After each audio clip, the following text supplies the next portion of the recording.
Hoy tenemos nuevamente a otro invitado, que ya es invitado de la casa, Sí, sí, sí. Enrique. Muchísimas gracias por acompañarnos Siempre un gusto nuevamente. estar con ustedes, chicos. Muchas gracias. Tuvimos un episodio anteriormente Eso, y ahora quiero que hablemos de Teotihuacán, de muchas cosas. bellísimo. Pero tengo una pregunta que no te la hice Sí. la vez pasada. ¿Por qué Cuauhtémoc 121 en tus redes Ah, sociales? fíjate que todo inicia porque yo quería darle voz a Cuauhtémoc, el último defensor mexica, el último Huetlatoani de Tenochtitlan, darle voz a Cuauhtémoc en tiempos actuales. Una voz crítica, ¿no? De los temas de actualidad, obviamente siempre mezclado con el tema histórico. Y ese era el objetivo, ¿sabes? Darle vida a Cuauhtémoc en el siglo XXI. Ese era el objetivo.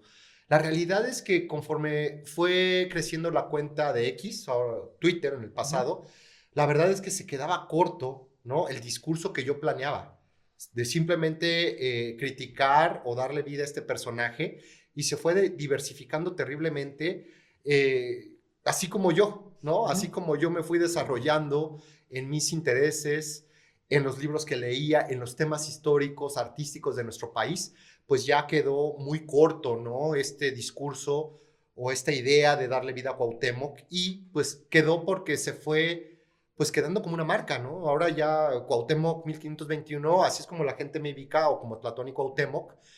Y te soy sincero, fue ya, o sea, considero que ya desde un punto de vista ya de mercadotecnia, ya era contraproducente cambiar el nombre, Claro, y ya era muy tarde cambiar el nombre, ¿no? sí. Tal vez a decir Enrique Ortiz o otro tema, ¿no? Grandeza de México, por lo menos en X fue muy tarde llegar ya a hacer ese cambio. Y también es algo, pues, que es una huella distintiva, ¿no? De lo que yo hago.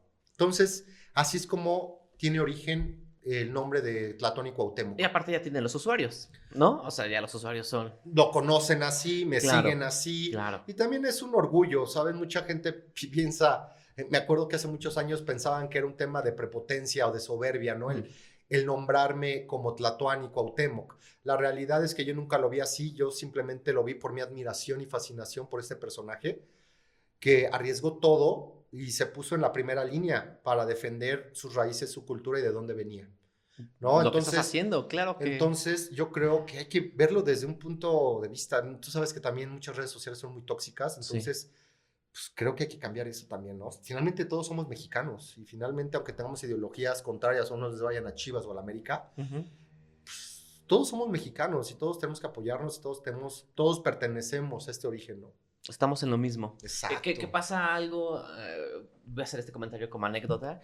Aquí en Teotihuacán pasa un poquito este tema de que de repente ciertos empresarios hoteleros no se llevan con ciertos empresarios de hoteleros, ¿no? O Sí, de globos o de gastronómico.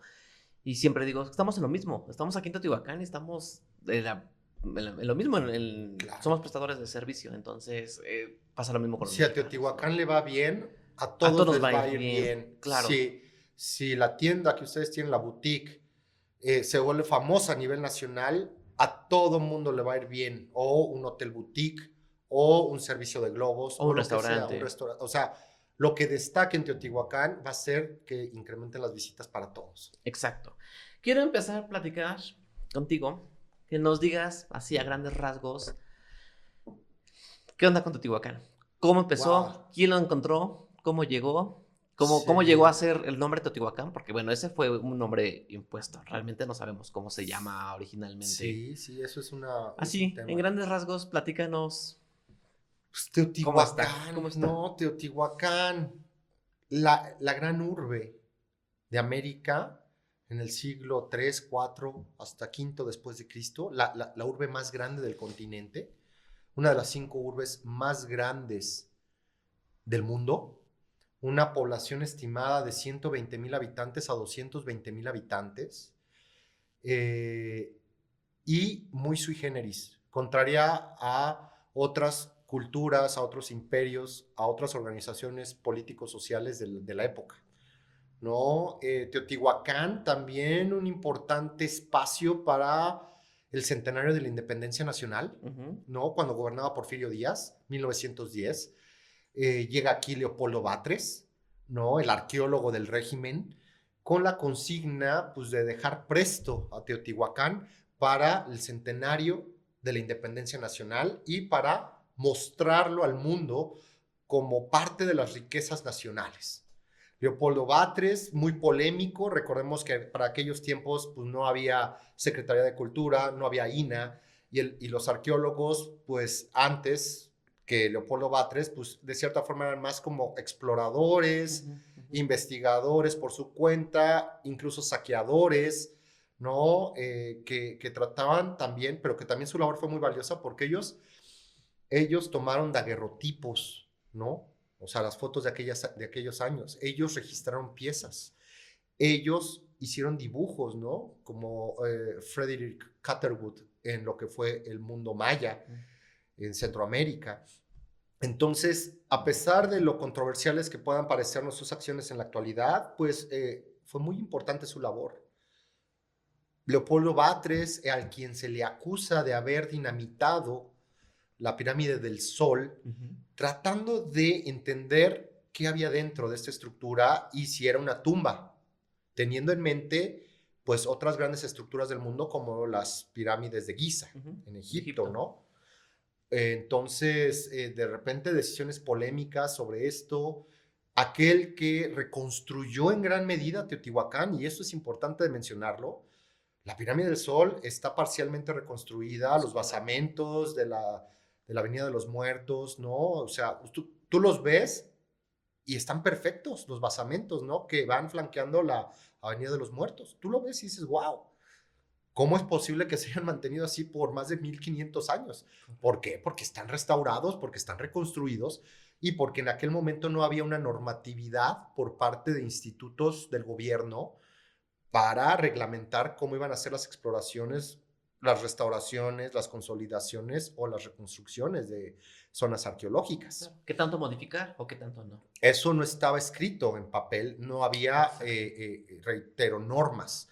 Y entonces, pues Leopoldo Batres pues, se sirvió con la cuchara grande y reconstruyó en gran medida Teotihuacán, pues lo cual pues también es su evidencia de los tiempos que él vivió.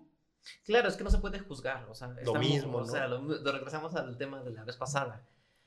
Eran otros tiempos, otras herramientas, otro conocimiento, otro país, otro México. Efectivamente, ¿no? Y bueno, a partir de que se integra a Teotihuacán en estos festejos del centenario, pues empieza a tener un auge, ¿no? Sostenido, pues por décadas, hasta tiempos actuales, ¿no?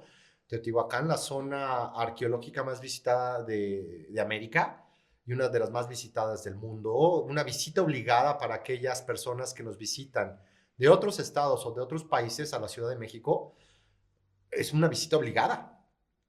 Y es parte de los atractivos de la Ciudad de México cuando es visitado.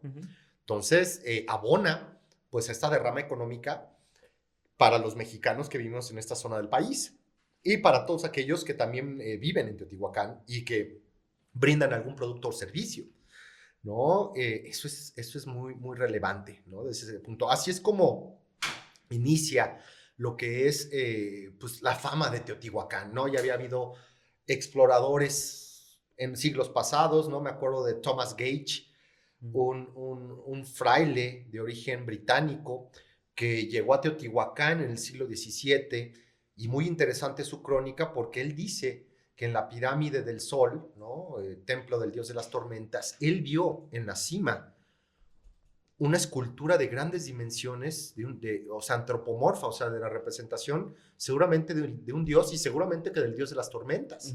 Siglo XVII, o sea, hace más de 300 años, más o menos. ¿Dónde quedó esa escultura? ¿No? Seguramente en algún momento rodó, en algún momento fue destruida, saqueada, no lo sabemos.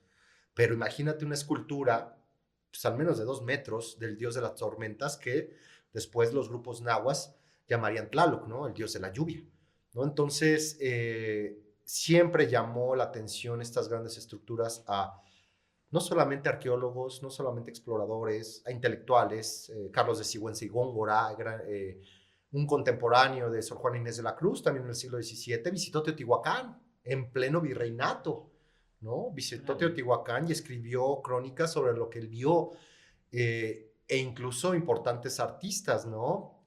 Como José María Velasco, que hizo bellísimas pinturas sobre Sí. esto, el propio doctor Atl, que también tiene algunas pinturas sobre esto. Entonces, Teotihuacán yo lo veo como una fuente de inspiración eterna. ¿Y crees que también Teotihuacán sea una ciudad saqueada? Sin Desde el duda. momento, Uf, desde el de año las 1, más saqueadas. de las más saqueadas, ¿no? Hasta la fecha, Sí, considero. y digo, podemos hacer esta anacrónica comparativa con Roma. Ujú. Los grandes imperios, ¿no? Uno europeo, casi contemporáneo a Sí. Teotihuacán, y Teotihuacán en América, uno en Europa, uno en América. Teotihuacán es saqueada cuando todavía está habitada, ¿no? Sí. Llegaron ejércitos de vándalos, de godos, de visigodos, ¿no? A saquear, cae Teotihuacán y siguen llegando grupos, aunque siempre estuvo habitada, a rascar y a saquear. Lo mismo sucedió en Teotihuacán, ¿no? Recordemos que Teotihuacán cae, de acuerdo a Linda Manzanilla, alrededor del 550, 575. ¿Qué es lo que causa su caída? Pues, al parecer, problemas internos, una especie de conflicto interno en la ciudad, en el cual se saquean y se queman los templos que van flanqueando la Avenida de los Muertos. Hay algunos muertos, se vandalizan, se desacralizan las esculturas de los dioses, las arrojan a los pisos, templos con techos con vigas de madera, incendian los adoratorios, las vigas de madera colapsan y quedan cápsulas pues, de 1500 años porque quedan como sándwich, ¿no? O sea, las esculturas, las vasijas saqueadas, uno que otro cuerpo de algún sacerdote o dignatario, quedan así encapsuladas entre el piso estucado y entre los techos, también armados con argamasa, con vigas de madera, quedan así, ¿no? Entonces da un saqueo terrible. Posiblemente no se especula, no sabemos qué fue lo que pasó, posiblemente la falta de agua, posiblemente la falta de alimento, un impacto terrible, desmedido en lo que es el Valle de Teotihuacán, ¿no? Por más de 500 años, si es que no es 800 años de ocupación, ¿no? Un impacto terrible en los recursos que posiblemente conllevan a esta rebelión, a este problema civil o problema interno en Teotihuacán, donde pues la ciudad queda desarticulada y en poco a poco sus habitantes pues van abandonando la ciudad. No fue algo de un día al otro, como mucha gente piensa. Tardaron décadas en abandonar la ciudad, llevando con ellos la semilla teotihuacana que enriquece terriblemente o fascinantemente lo que es el periodo epiclásico que conlleva ya el periodo posclásico temprano. Y desde ese momento, siguiendo con la respuesta, llegan grupos que se llaman coyotlatelcos. O sea, grupos coyotlatelcos ya en el 600 están estableciéndose, 650 en Teotihuacán, grupos foráneos que llegan a saquear, ¿no? A saquear las tumbas, a saquear las esculturas, a saquear las piezas de jade, de piedra verde, de concha, ¿no? De obsidiana, de obsidiana, de todo, ¿no? De todos los materiales, de alabastro, de piedra tecali, para pues llevárselos. Los propios mexicas consideran Teotihuacán ya en el posclásico tardío, consideran Teotihuacán una ciudad sagrada. De ahí el nombre Teotihuacán, ¿no? Que tiene diferentes lecturas. La que yo conozco es el lugar donde los hombres se vuelven dioses. Es la que más me ¿no? gusta. Y es muy bella. O el lugar de los dioses, ¿no? Porque para el mexica, para el náhuatl, no podían creer la magnitud de Teotihuacán, como todavía llega el extranjero, el japonés, el alemán, el francés, el canadiense, y ven estos templos, montañas artificiales, y no pueden creer la magnitud, ¿no? Teotihuacán fue una ciudad más grande que Tenochtitlan, ¿no? Porque mucha gente piensa, no, es que la gran ciudad, la ciudad más grande, fue Tenochtitlan, pero no, Teotihuacán, más de 800 años antes, fue más grande e igualmente sofisticada, Sí. ¿no? Entonces, para el mexica, considera una ciudad, se preguntan, ¿quién diablos construyó esto? Solamente grandes señores o los dioses. Y de ahí el nombre. No podían creer, ¿no? Lo que veían. Por poner un ejemplo, el Templo Mayor hasta su plataforma superior, última etapa constructiva, 1502, 1520, Moctezuma, Xocoyotzin gobierna, 45 metros de altura, más 5 metros de los adoratorios gemelos de Tlaloc y Huitzilopochtli, 50 metros, pirámide del Sol, ¿no? templo del dios de las tormentas, 65 metros de altura. Sí, sí, son... Y para esa época, y seguramente lo que comentabas al principio, ¿cómo estaba? ¿Qué más había? ¿No? O sea, Pirámide de la Luna, ¿no? El templo de Chalchitlicue, la Señora de las Aguas, 47 metros de altura. O sea, rebasaban a Templo Mayor la gran edificación mexica. Entonces, y generalmente mucha gente piensa que Teotihuacán siempre lució así, gris, y que la gente vivía adentro. Pero no tienen ni idea de que Teotihuacán, cuando tú ves las recreaciones realizadas por artistas para National Geographic, Teotihuacán era una ciudad, pues, de una magnitud casi como la Roma imperial, todo cubierto de estuco, de pintura, braseros, diferentes materiales, que iban tejados, desde mármol, madera, mármoles, tecali, obsidiana, ¿no? Esculturas de madera, algodón. ¿A dónde crees que haya quedado todo eso? Bueno, obviamente algodón y cosas naturales se perdieron, pero por ejemplo, el mármol, las piedras. Fue saqueado, todo eso fue saqueado con el paso de los siglos. Desde el periodo epiclásico fue saqueado, fue llevado a otras ciudades, ¿no? Adornaron otros templos, y creo que todo eso se fue perdiendo con el paso del tiempo, ¿no? Se fue perdiendo, guerras, sitios, rebeliones, incendios, terremotos, cayó en el olvido, ¿no? Sí. Cayó en el olvido de la humanidad. Seguramente que hay muchísimas otras piezas teotihuacanas en diferentes sitios arqueológicos,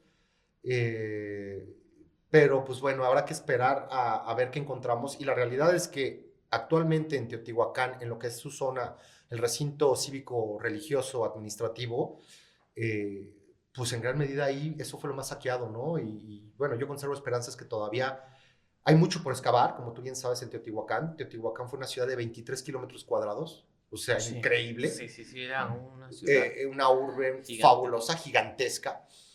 Yo creo que todavía ha habido mucho saqueo, ¿no? Las construcciones, pues, de las poblaciones modernas, pues imagínate, estás construyendo tu casa y estás buscando, haciendo los cimientos, y te encuentras entierros, te encuentras collares de jade, te encuentras vasijas rotas, ¿no? Sí, entonces está muy deteriorado, o sea, por el paso de los siglos ha sido muy saqueado.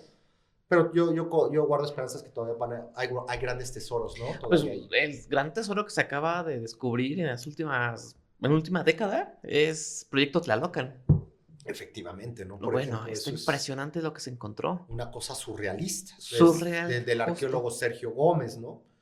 Que es algo que se viene repitiendo en estas grandes estructuras. En la Pirámide del Sol yo tuve la oportunidad de bajar al túnel, ¿no? Y conocerlo. Y también tuve la oportunidad de conocer a Sergio Gómez y de bajar a este túnel de Tlalocan en algún momento. Y es increíble, ¿no? Pero todo esto está cargado de un simbolismo. Es la montaña sagrada, ¿no? De acuerdo a estos temas magníficamente desarrollados por López Austin, ¿no? El núcleo duro mesoamericano, la montaña sagrada, la montaña hecha por el hombre. ¿Por qué es sagrada? Porque ahí es donde se genera la lluvia. En la cima de las montañas, y obviamente teniendo como ejemplo al Monte Tlaloc, teniendo como ejemplo al Popocatépetl, al Iztaccíhuatl, a la Malinche, ¿no? Que ahí es donde se generan las lluvias, o es lo que ellos creían, y ellos están fomentando que se crean las lluvias, y también que en muchos mitos mesoamericanos, bueno, la montaña en la cima es un espacio sagrado, es un espacio donde viven las divinidades, ¿no? Donde viven los dioses, principalmente, pues obviamente los dioses vinculados con la lluvia, con el agua, con la fertilidad. Recordemos que el Tlalocan, este lugar del más allá, donde vive Tlaloc, pues es un lugar siempre húmedo, ¿no? Es un lugar con mucha lluvia, con bruma, con neblina, que se puede entender como la cima de una montaña, pero también como el inframundo. Correcto. ¿No? Entonces es muy interesante, mientras que lo que es la cueva, pues ¿qué es lo que representa? ¿No? Representa el inframundo, representa el vientre femenino, donde se genera la vida, donde se genera la riqueza, y donde también se guardan las osamentas, los huesos de las humanidades pasadas, y el maíz, el cacao. Recordemos este bello mito cuando Quetzalcóatl baja al inframundo, transformado, bueno, siguiendo una hormiga, él se hace chiquito. ¿Para qué? Para conseguir el maíz, ¿no? Y entra al inframundo para recuperarlo y dárselo a la humanidad. Así como cuando Quetzalcóatl baja al inframundo y se enfrenta a Mictlantecutli, señor del Mictlán, del inframundo, con el propósito de crear la quinta humanidad. Sí. Porque tiene que recuperar los huesos de la cuarta humanidad, ¿no? Que ahí están guardados, o sea, enterrados en el inframundo. Uh-huh. Y Mictlantecutli le pone varias pruebas, ¿no? Le dice, sopla esta caracola como una trompeta, pero la caracola no tiene agujeros. Entonces, ¿qué es lo que hace Quetzalcóatl? ¿No? Llama a unos gusanos para que hagan hoyos dentro de la caracola y luego llama a las abejas, ¿no? Para que entren en la caracola y así pueda generar ruido y de esta forma ganarle la prueba a Mictlantecutli y tener el permiso de sacar los huesos que después se los da la diosa Quilastli, diosa femenina, y ella en su metate los muele, mientras que Quetzalcóatl se realiza autosacrificio, se perfora el pene y con su sangre mezclan, hacen esta masa y con eso crean a la quinta humanidad. Wow. ¿No? Esto en la leyenda de los 5 soles. Uh-huh. Entonces, bueno, la importancia de estos túneles, como el que descubrió Sergio Gómez, debajo de la ciudadela y del templo de la serpiente emplumada. De la serpiente emplumada. Tú has entrado a diferentes zonas arqueológicas y este proyecto Tlaloc, bueno, este túnel que se encontró, no está abierto y nunca va a estar abierto al público. No, muy pocas personas han tenido la oportunidad de entrar. ¿Qué se siente? ¿Qué se siente estar allá adentro? Es una sensación magnífica, es una sensación, pues, de estar caminando donde los teotihuacanos estuvieron y que muy pocas personas han tenido la oportunidad de entrar, ¿no? Es maravillosa, la experiencia es maravillosa, ¿no? Me encantó, me encanta. En general, Teotihuacán, yo soy un gran fanático de Teotihuacán, de su historia, y de repente, ¿no? Es un poco, pues, no sé, pero creo que necesita de Teotihuacán más difusión, pero no desde un punto de vista solamente turístico o comercial o como un punto de visita, sino de su historia. Porque, como tú sabes, bueno, los teotihuacanos tuvieron un sistema de escritura a través de glifos. Uh-huh. Lamentablemente, con el paso del tiempo, estos glifos y este material, mucho de él orgánico, se fue perdiendo. Claro. Esculturas de madera, tal vez, bueno, ellos conocían el papel amate, se fue perdiendo y entonces no se ha podido descifrar pues estos glifos, su simbolismo, ¿no? Pero gracias al trabajo de muchos arqueólogos, ¿no? Saburo, Sugiyama, Linda Manzanilla, el propio Sergio Gómez, ¿no? Tenemos mucha información sobre cómo pudo haber sido su sociedad y sobre importantes hallazgos y sobre importantes acontecimientos. Es muy interesante, por ejemplo, que en Tikal, no sé si tú sabías esto, Gerardo, en Tikal existe la estela 31. Tikal fue la ciudad más poderosa junto con Calakmul en el periodo clásico maya. ¿En dónde está Tikal? En Guatemala. Ok. En medio de la selva. Uh-huh. Muy cerca de Calakmul, bueno, unos kilómetros. Y ahí hay una estela 31 de Tikal. Esta estela es muy interesante porque ahí en los costados aparecen lo que guerreros teotihuacanos o personajes teotihuacanos.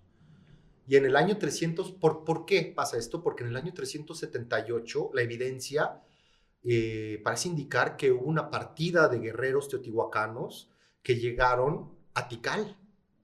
O sea, son más de 1000 kilómetros a pie, atravesando montañas, pantanos, ríos, reinos de otros reinos, sí. Y ellos llegan ahí. Al parecer ya había una intensa relación comercial con el mundo maya, 378, enero, si no mal recuerdo, y los va comandando un personaje que lleva el nombre de Rana Humeante, o Nacido del Fuego, militar de importancia al parecer.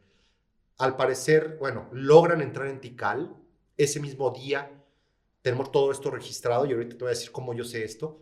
El gobernante maya pasa a través de las aguas, o sea, tiene una muerte violenta, es ejecutado o muere en batalla, y se establece una nueva dinastía gobernante en Tikal. ¿Quién los mandó? Un personaje que se llama Atlatcahuac, búho lanzadardos, quien al parecer fue un importante dignatario en el altiplano central y posiblemente teotihuacano, muy posiblemente. Okay. Él mandó a su hijo después, un adolescente, aunque hay versiones que él nace en Tikal. pero él llega a Tikal y su nombre es nariz rizada o nariz curva. Y él llega muy joven y él se establece como el nuevo gobernante de Tikal. Funda una nueva dinastía, se casa con una mujer maya de la realeza o de la dinastía gobernante y tiene hijos. Tiene un tiene un hijo que es el segundo gobernante de esta dinastía que se llama Cielo Tormentoso. Y en esta estela 31, lo más interesante es que podemos ver a Nariz Rizada a ambos lados de la estela, llevando un escudo cuadrado con el dios de las tormentas. Okay. Con Tlaloc, sí. ¿no? Con el Tlaloc teotihuacano y con un gran yelmo con sus conchas y sus plumas de quetzal. Entonces, para tener una idea de la influencia tan importante que tuvo Teotihuacán a nivel regional, ¿no? Llegaron a Tikal, a Guatemala, y fundaron una dinastía con sangre maya y con sangre teotihuacana, ¿no? Todavía hay muchísimos hallazgos en Tikal, conforme los arqueólogos van avanzando en la necrópolis norte, van encontrando urnas teotihuacanas, templos con talud y tablero, muchísimas representaciones del dios de las tormentas. De acuerdo a uno de los grandes eruditos, ¿no? de la arqueología de Monte Albán, Marcus Winters, él sostiene que Monte Albán en algún momento de su desarrollo fue capturado por Teotihuacán, o sea, fue derrotado y ocupado por guerreros teotihuacanos, Marcus Winters, ¿no? Entonces, hay mucho por aprender, hay mucho por conocer, mucho por compartir de Teotihuacán para mostrarle al mundo el poderío que tuvo este estado o ciudad corporativa, mercantilista, cuyo principal propósito era el comercio, no la guerra. Sí, y el claro ejemplo está la obsidiana, ¿no? Que era su moneda, su oro, su poder. Su principal materia prima para exportar, controlando las minas, los yacimientos de obsidiana de Otumba y controlando la Sierra de las Navajas en lo que actualmente es Hidalgo. Esta obsidiana que ellos comerciaron tiene tal relevancia que se le ha llamado la obsidiana teotihuacana o imperial, ¿verdad? Y la han encontrado desde el sur de Estados Unidos hasta Costa Rica, ¿no? Por su importancia, el principal producto que ellos comerciaron fue esta obsidiana verde, ¿no? En gran medida. Esa es la obsidiana imperial y que, bueno, era una herramienta básica para el día a día, para la cotidianidad de los mesoamericanos, como herramienta. Y como armamento, e incluso con temas rituales para realizar el autosacrificio o el sacrificio, ¿no? Claro. Sí, no, la obsidiana estuvo en todas las jerarquías sociales, era algo importantísimo. En el episodio anterior platicábamos de la vasija del mono, ¿no? Que hay ahí un mito medio extraño, pero sí, realmente no se han encontrado esculturas de obsidiana. Sí. O sea, lo que se ha encontrado es flechas, cuchillos, lanzas, pero así, unas piezas de obsidiana, no. En un episodio platicaba con mi abuelo, él también es artesano, él es de aquí de San Francisco Mazapa, y le preguntaba cómo, o sea, porque él replicaba, por ejemplo, cosas de barro, porque encontraba cosas de barro y le replicaba. Pero dije, ¿y de dónde sacabas lo de obsidiana? O sea, ¿de dónde replicabas el idolito de obsidiana o la figurita de obsidiana? Y como que no me supo decir. Y es que justo ahí el tema está medio borroso, el tema de la obsidiana, de que no hay... no hay realmente piezas encontradas. Que comentabas lo de la vasija del mono. Sí, efectivamente. Es que, bueno, la obsidiana principalmente era un bien utilitario. Era utilitario. Eso correcto. Es lo más importante, esa es la esencia de la obsidiana. Y el primer plano es utilitario. Es para hacer armas y para hacer instrumentos de corte, ¿no? Segundo plano, obviamente, que también se podían hacer adornos tocados. En Teotihuacán hay representaciones de sacerdotes con cuchillos de obsidiana como tocados. Y también, y en un segundo plano también todo este tema del simbolismo y del misticismo. Recordemos que la obsidiana fue tan relevante que ya en el periodo, posiblemente se empezó a gestionar ya en el Epiclásico, una deidad vinculada con la obsidiana, que es una de mis preferidas, que se llama Tezcatlipoca, que es el espejo humeante de obsidiana y es una de las deidades más complejas, más longevas y más poderosas, de acuerdo a la vista de los propios grupos mesoamericanos que existieron en el panteón de estas tierras, ¿no? ¿Por qué el espejo de obsidiana? Porque el espejo de obsidiana, Tezcatlipoca veía a través de este espejo de obsidiana el destino de la humanidad, de cada uno de nosotros. También se le llamó en náhuatl Moquequeloa, que es el burlón. También se le llamó Yaotl, el enemigo, ¿no? O Tepoztli, el joven, el siempre vanidoso, el soberbio. ¿Y por qué el burlón? Porque se burlaba del destino de los hombres. A mí me gusta comparar esto con este concepto de impermanencia del budismo y de estas religiones orientales, en el cual la impermanencia es un día estás, un día no estás, un día tienes riqueza, un día no lo tienes, un día tienes salud, un día estás enfermo. Pues era lo mismo con Tezcatlipoca. Él se burla de nuestro destino. Él es un Dios caprichoso, es un Dios que puede ser benévolo o malévolo y que ¿cómo funciona? ¿Cómo es su actuar? Un día te da, pero al otro día te quita. Sí. ¿No? Arrebata. Entonces, arrebata. Entonces, muy interesante, ¿no? Cómo trasciende un material tan relevante para los mesoamericanos hasta llegar a ser un elemento vinculado con uno de los dioses más importantes del panteón mesoamericano. Claro, justo. Esa es la importancia, ¿no? De la obsidiana. O sea, ¿qué tanta importancia tenía un material que hasta lo vincularon 100% con una deidad? Y otro ejemplo son las plumas de Quetzal, ¿no? Las plumas preciosas que las vinculan con la serpiente emplumada, con Quetzalcóatl. Entonces, sí, vemos que hay elementos muy relevantes en lo que es el desarrollo de las culturas mesoamericanas. ¿Y cuáles serían los más relevantes? La obsidiana, el jade o piedra verde y lo que son las plumas preciosas, ¿no? O sea, estos es el valor que ellos le daban a estos objetos en esas tierras. Comentabas hace rato que es importante, ¿no? Darle más difusión a Teotihuacán, pero fuera o más allá de la parte turística, ¿no? De la parte más cultural. ¿Qué crees que hace falta para hacer eso? ¿Es un tema social de interés? ¿Es un tema de gobierno? ¿Es un tema de instituciones?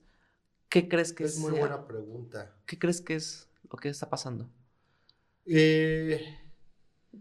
Creo que es de muchos sectores. No podemos nada más responsabilizar al gobierno. Creo que es importante, por ejemplo, en un tema de secretarías de cultura del gobierno, pues que tienen que publicar más libros de estos resultados de estos arqueólogos que están trabajando en esta zona. Se tiene que publicar en gran medida, y no solamente estos libros no altamente científicos que a un gran sector de la población pues les parecía un tanto aburrido. Muy académicos. Muy académicos. Creo que tiene que haber muchísima más obra de divulgación para el mexicano. Creo que también tiene que haber muchas personas especializadas, ¿no? Creo que tiene que haber más difusión de estos hallazgos en la zona, en la Ciudad de México, a lo largo de nuestro país, ¿no? Interés por parte de los medios, incluso nosotros como divulgadores, pues estar duro y dale compartiendo temas de Teotihuacán. No estaría fácil cuando tienes de lado, por ejemplo, a la cultura maya, claro, ¿no? Que también le falta muchísima divulgación, porque es lo mismo, ¿no? Se cae solamente en un tema turístico, en un tema de, vamos a Chichén Itzá a ver el solsticio. O sea, cuando Chichén Itzá fue mucho más, ¿no? Los mayas del clásico fueron mucho más. O cuando tienes, pues, el desarrollo de los mexicas, que esto en realidad es lo que acapara, ¿no? Toda esta difusión, toda esta generación de información en gran medida. O sea, México siempre es centralista, ¿no? De lo que es la cultura, de las culturas mesoamericanas, ¿no? Creo que poco a poco esto va mejorando. Creo poco a poco que va mejorando, ¿no? Entonces creo que son buenas noticias y poco a poco esto va a tener más difusión, la historia teotihuacana. También siento que, por ejemplo, lo voy a poner de esa manera, es algo muy coloquial. La cultura maya siempre ha estado vigente, no solo en México, sino en todo el mundo, pero digamos que está de moda por el Tren Maya, ¿no? Y obviamente es un magno proyecto que se le invirtió y se le está invirtiendo muchísimo más. Dinero. Creo que aquí poner a Teotihuacán en el mapa publicitario o de moda es por el proyecto Tlalocan, que es un proyectazo, que es un descubrimiento impresionante, que es algo que no se da cada década ni cada siglo, Sí. pero le hace falta muchísima difusión, ¿no? O sea, muy pocas saben exactamente la magnitud del proyecto, la magnitud de cosas encontradas, semillas, flores, o sea, ¿de qué me están hablando, no? Mercurio. Mercurio, o sea, ¿qué clase de México surreal es esto? Sí, es increíble. En otros temas, has participado en diferentes, bueno, has dado infinidad de conferencias, pláticas, charlas, has estado en muchísimos lugares, pero has estado aquí en Teotihuacán, en la Feria de la Tuna, en el Exacto. 2014. También estuviste en Tlaxcala, en los festejos de 500 años, 2019. en el 2019. ¿Qué, qué te gustaría hacer aquí en Teotihuacán? ¿Una plática, una charla, una conferencia, una exposición? Digo, me encantaría dar una charla, ¿no? Me encantaría dar una charla, ya las he dado. Me encanta, por ejemplo, también dar los recorridos, ¿no? Por ejemplo, hablando de esta falta de, pues no sé, de divulgación. Yo creo que el 90% de los visitantes de la zona arqueológica no saben que existen complejos habitacionales como Tetitla, como Atetelco, Atetelco o como Tepantitla, Tepantitla. O claro. sea, el 90%, si no es que más, o sea, es Sí. una locura. Sí, el 98% No no, saben, no ni tienen ni idea. extranjeros ni mexicanos, Ujú. saben que existen estos complejos habitacionales. Es increíble, en verdad que es increíble. ¿Por qué? Porque falta difusión de estos espacios y por ende falta difusión de cuál es la importancia de estos espacios y llegamos a lo mismo, ¿no? El 70% de los visitantes a Teotihuacán, nacionales o extranjeros, no tienen idea que existe un mural, un museo de pintura mural Beatriz de la Fuente, Correcto.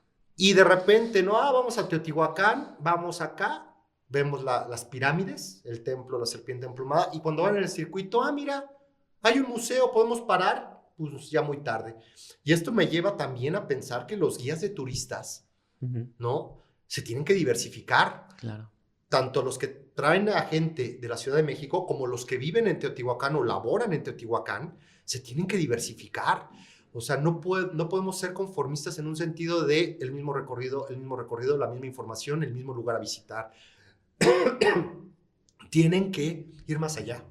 Entonces, bueno, como platicábamos, creo que también los guías de turistas, tanto que trabajan en la Ciudad de México y traen gente a Teotihuacán como que laboran aquí, creo que ellos también son importantes herramientas de la divulgación y de las riquezas de Teotihuacán.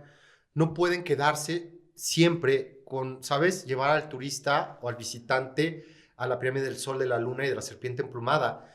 Ellos tienen el conocimiento o tienen que adquirir este conocimiento, el cual también el gobierno, el estado, el municipio tiene que apoyar a través de capacitaciones, conferencias, para que lleven a estos visitantes a Tetitla, a Tetelco, a todo esto, a ver el mural del Tlalocan, al Museo Beatriz de la Fuente. Creo que eso sería increíble para los visitantes y creo que también es muy enriquecedor para aquellos que trabajan en la industria turística. Ellos son, reitero, una herramienta básica para difundir lo que fue la gran cultura teotihuacana, ¿no? Eso creo que es muy Sí, importante. tenemos un gran potencial y también hay nombres de personas que han encontrado o han descubierto o bueno, han escrito muchísimo más de Teotihuacán, ¿no? Sí. Complejos arqueológicos, complejos habitacionales, que tú me comentabas hace rato, fuera de cámaras, de que existen varios nombres importantes. Sí, sí, sí. También esto es muy importante, ¿no? Generalmente, cuando uno visita la zona arqueológica de Teotihuacán, reitero, ¿no? Lo que ahorita se ve es menos del 10% de la ciudad, para entender la magnitud Sí. de este asentamiento, ¿no? Hubo un investigador francés de nombre René Milon, que si no mal recuerdo, 60, 70, finales de los 60, inicios de los 70, hizo el Teotihuacan Mapping Project. ¿Qué es lo que él hizo? Él con sus colaboradores hizo un recorrido de superficie por todo lo que fue el Valle de Teotihuacán, caminando, ¿no? Se hicieron en algún lugar calas, pero también hizo vuelos, ¿no? Vuelos a baja altura para ir ubicando cómo era la ciudad. Obviamente, como tú bien sabes, gran parte de la urbe ya está ocupada Sí. por las poblaciones modernas, Ujú. ¿no? Pero ¿qué fue el gran hallazgo de él? ¿Cuál era su objetivo? Bueno, trazar un gran mapa de Teotihuacán, de cómo fue la ciudad en su apogeo. y sus resultados fueron maravillosos y él ha marcado un antes y un después en todo lo que han sido las investigaciones arqueológicas en Teotihuacán. Él descubrió que en Teotihuacán había más de 2,200 complejos habitacionales. O sea, mucha gente cuando llega a Teotihuacán piensa que viven en chozas de madera y techos de palma, ¿no? Pues no, que era un lugar insalubre, que era un lugar pues, como un pueblo, muy decadente o muy antiguo, y así es como la gente se lo imagina, pero Teotihuacán alcanzó un nivel de desarrollo como pocos lugares en el mundo en el siglo V o VI. Teotihuacán tenía complejos habitacionales y el 80 o 90, entre el 80 y 90% de la población vivía en complejos habitacionales, no importando su nivel económico o su ocupación. En cada uno de estos 2,200 complejos habitacionales vivía un promedio entre 70 y 100 personas. Ese es el promedio, pero había muchos más grandes y unos más pequeños. También había palacios. Un complejo habitacional no es lo mismo que un palacio teotihuacano, donde los espacios son muchísimo más amplios y la cantidad de personas que viven ahí es más reducido. Esto prácticamente eran vecindades en el siglo V después de Cristo. Estos complejos habitacionales eran unidades de producción. Eso es fabuloso. O sea, ahí vivían familias que vivían desde tiempos del abuelo, el bisabuelo, y ahí en un complejo habitacional se dedicaban a trabajar los conejos, ¿no? O sea, los despellejaban, trataban la piel, manufacturaban la piel, ¿no? O sea, con vestimentas, tocados. En otro lugar era alfarería. En otro lugar trabajaban obsidiana. En otro lugar era donde estaban las guarniciones militares. En otro lugar era donde los religiosos llevaban a cabo sus rituales o se preparaban. Una ciudad en la cual tú caminar por Teotihuacán en el siglo V después de Cristo, lo único que tú veías era la avenida con muros de 2 metros de altura, con pinturas, así como la antigua Roma, ¿no? O sea, con pinturas bellísimas, almenas, no había ventanas en Teotihuacán, y que tú caminabas, estas calles te podían tener 2 niveles. ¿Por qué 2 niveles? El inferior era para el agua pluvial. Claro. La recolección del agua pluvial con drenaje, estos tenían drenajes, y el agua pluvial por ahí podía salir de la ciudad para que no se inundara. El nivel superior para que la gente caminara. Tú llegabas a un punto que llegabas a un punto ciego, o sea, al final de la calle. ¿Y tú qué es lo que tenías que hacer? Caminabas a la derecha o a la izquierda.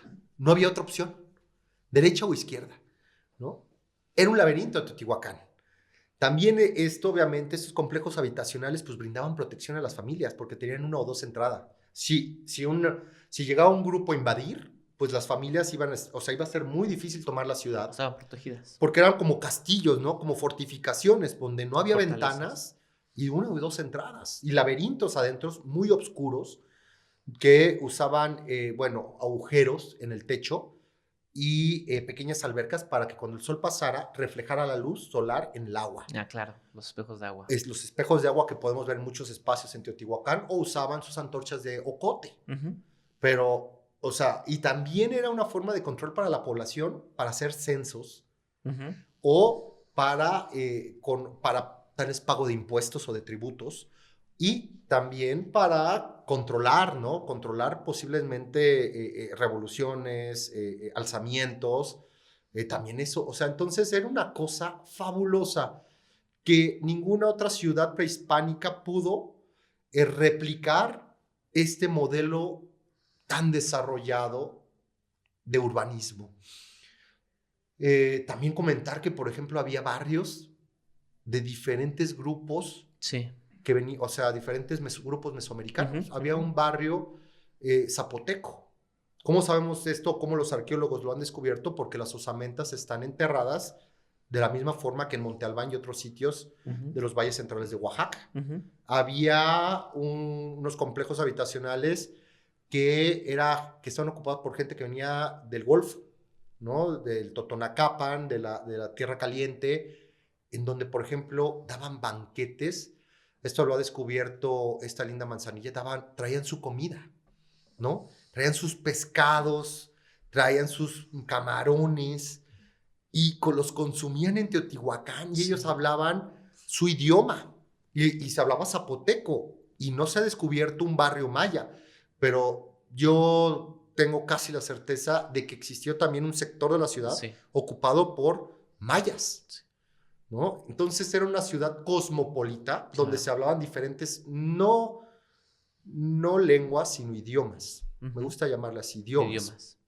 ¿no? Y donde la gente se vestía diferente, de donde provenía, traía sus textiles, traían su joyería, traían su materia prima, algo así como la Roma imperial, Ujú. algo así como en la actualidad Nueva York, ¿no? Ujú. Donde ves De personas todo. de todos Sí, tipos. y compartir conocimiento, ¿no? Y aplicar ese conocimiento.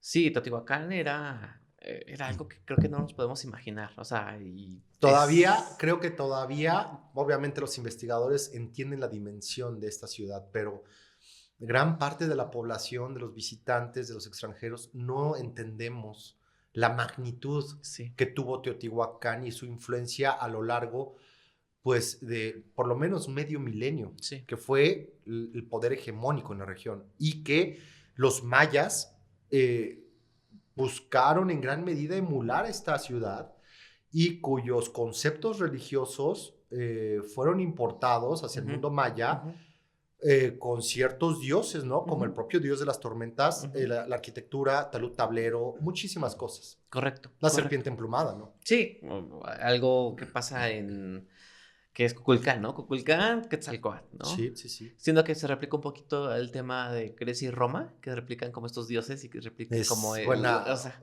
sí, es una buena comparativa, ¿no? O sea, así como va pasando, ¿no? cómo se va El pasando. conocimiento. Ya para terminar, hay una pregunta que se lo he estado haciendo a diferentes invitados.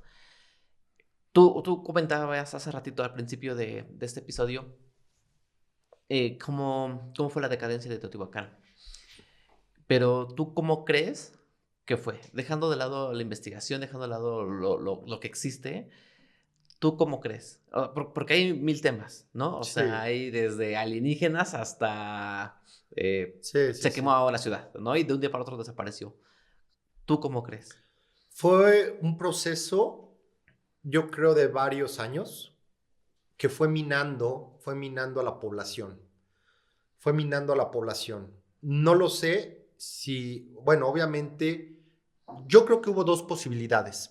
Uno, que obviamente está un gobierno central muy fuerte, muy poderoso, teotihuacano, una teocracia, donde posiblemente los gobernantes, no era uno, sino un consejo de gobierno, basándome en las investigaciones de Linda Manzanilla, y que este consejo de gobierno tenía mucho poder, pero hubo un conflicto entre, digamos, lo que podríamos decir las clases medias altas, aquellos que se encargaban del comercio y de la producción, una especie de gremios, una especie de agrupaciones con personajes que tal vez no eran tan poderosos como los gobernantes, pero que tenían también gran influencia en la sociedad y que también seguramente tenían grupos, digamos, ahora llamaríamos como ejércitos particulares o grupos armados que servían a ellos, los que escoltaban a las grandes caravanas de comercio a todos los rincones de Mesoamérica. Posiblemente hubo un conflicto de poder entre estos dos grupos, ¿no? El poder centralizado y entre estas asociaciones de poderosos comerciantes, pues que reitero, ¿no? Controlaban gran parte de la ciudad porque Ujú, se dedicaba al comercio. claro. Entonces, un control por el poder, ¿no? Un control por el tributo que tenían que dar o una insatisfacción que hubo y fue un gran choque de estos dos sectores de la población. Esa es una posibilidad. La otra posibilidad es que se fue minando la voluntad de los teotihuacanos conforme fueron pasando los años, posiblemente un par de décadas, porque se daban cuenta que cada vez era más difícil conseguir alimento, que tal vez también posiblemente la pasaban muy dura en tiempos de secas. O Mm. sea, como tú sabes, en el pasado había mucha lluvia en Teotihuacán, Ujú, pero cuando era temporada de secas se la veían sí. muy limitados importantes sectores de la población. También siento que cada vez era más difícil o más caro, no sé cómo definirlo, encontrar casa, Mm, ¿sabes? Alimento, maíz, algunos productos. ¿Por qué? Porque era una ciudad muy grande y los campos creo que poco a poco fueron perdiendo este elemento de fertilidad. Esto lo fue minando con el paso de los años, o te digo, un par de décadas, 3 décadas, no lo sé, hasta que llegó un punto en el cual la situación se volvió crítica, ¿no? Y yo creo que fue en un momento de sequía, en una temporada de sequía, donde pues empezó tal vez a faltar el alimento. No creo que la ciudad colapsó completamente, pero la gente... Fue gradual. Fue gradual, sí, como nosotros lo estamos viviendo en la Claro. actualidad con el cambio climático, que pues Dios quiera que nos vaya bien, porque pues esto va varias décadas. Sí. Entonces fue minando esta voluntad, fue minando a las familias, a los productores, hasta que un día llegó, ahora sí que lo que dicen, ¿no? El momento cero, donde realmente se hizo insostenible. Reitero, muchos sectores de la ciudad pues siguieron teniendo su comida, su venado, su maíz, su agua, pero los sectores, la base de la pirámide, pues grandes partes de esta empezaron a pasar hambre y sed, o hubo muchísima inconformidad. Y eso, poco a poco, pues, o sea, digamos que se empezó a difundir la palabra, ¿no? De, ¿qué vamos a hacer? Claro.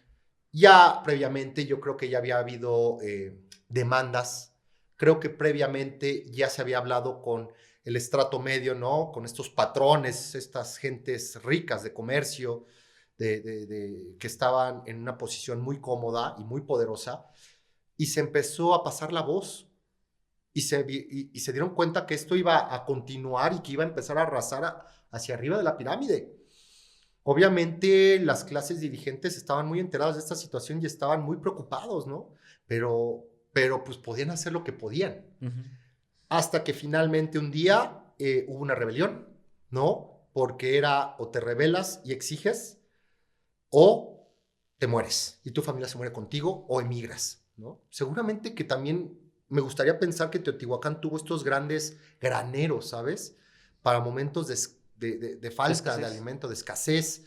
Me gustaría pensar también sus grandes depósitos de agua, ¿no? Pero en algún momento también esto se acabó. Claro. Sí, sus reservas se acabaron. Sus reservas se acabaron, y entonces en ese momento fue cuando se prendió la chispa, se dio la rebelión y se dieron los grandes conflictos en Teotihuacán.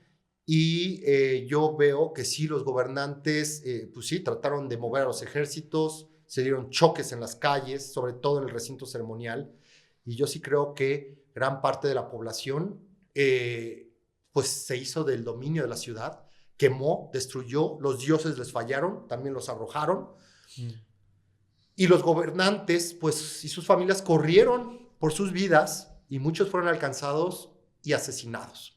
Sí. Y ahí fue donde se desarticuló el poderoso imperio comercial de Teotihuacán.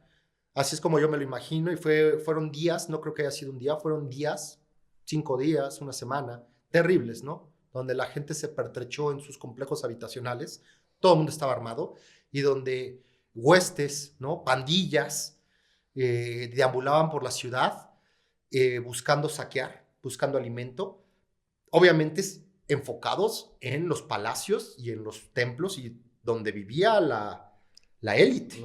Ahí es donde buscaban y saqueaban, obviamente buscaban alimento, pero saqueaban todo lo que tú te podías ocurrir, sí, ¿no? Sí, todo un joyería, vandalismo. las plumas, las pieles. Y creo que desde ahí empezó este saqueo, ¿no? O sea, esta quema de información, sí, claro, que por eso Teotihuacán estamos... O destrucción, ¿no? Destrucción, claro. Destrucción y saqueo, las dos.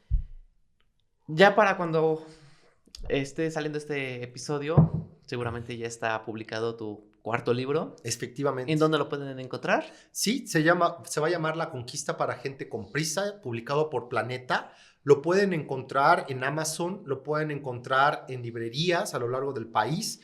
¿Y de qué va? Es la narración de la conquista de Tenochtitlan, de México Tenochtitlan, pero para que todo mundo se interese en ella y para que todo el mundo lo entienda y lo disfrute, ¿no? Va bellamente ilustrado, una edición bellísima. Pues yo los invito, ¿no?, a que le den la oportunidad a este libro, que lo lean y se empapen de lo que es uno de los pasajes históricos que marcaron el mundo, y que a partir de ese momento el mundo entero no volvió a ser igual, ¿no? Cuando los españoles derrotaron a un imperio mesoamericano aislado por milenios y decidieron establecerse en tierra continental americana, y de ahí pues continuó la expansión para Perú, continuó la expansión a Filipinas y a Estados Unidos, lo que actualmente es, y muchos otros lugares. Correcto. ¿Tus redes sociales? Me pueden encontrar como Tlatuani Cuauhtémoc en Twitter y X, Y en las otras cuentas como @Cuauhtémoc con H-1521. En Instagram estoy como Grandeza de México. No se arrepentirán de ver lo que hay ahí de contenido. Muchísimas gracias, Enrique. Nos Un vemos gusto, pronto. Gerardo. Un gusto. Gracias. Gracias.